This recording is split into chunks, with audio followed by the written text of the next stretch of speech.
Mga igsuon mayong adlaw kanatong tanan. Karon adlaw no usab nga Domingo, sa 28 sa bulan sa Mayo sa tuig 2023. Ug karong Domingo usab mga igsuon, Domingo sa Pentecostes.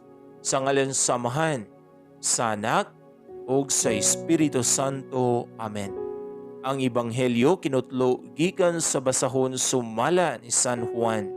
Kapitulo 20, versikulo 19 ngadto sa 23.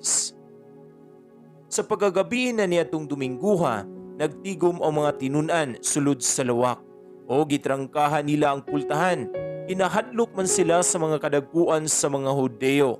Unya mitungha sa Jesus sa taliwala nila ug miingon, "Mainyo unta ang kalinaw." Human siya makasulti niini, iyang gipakita kanila ang iyang mga kamot ug ang iyang kilid. Nalipay pag-ayo ang mga tinunan sa ilang pagkakita sa Ginoo. Unya si Jesus mingon kanila pag-usab, "Mainyo unta ang kalinaw. Ingon nga gipadala ako sa Amahan, ako usab nagpadala kaninyo." Gisulti niya kini ug unya gihuypan niya sila og giingnan, "Dawatan ninyo ang Espiritu Santo. Kung pasayloon ninyo ang mga sala sa mga tao, gipasaylo kini. Kung ang ilang mga sala dili ninyo pasayloon, dili usab kini pasayloon."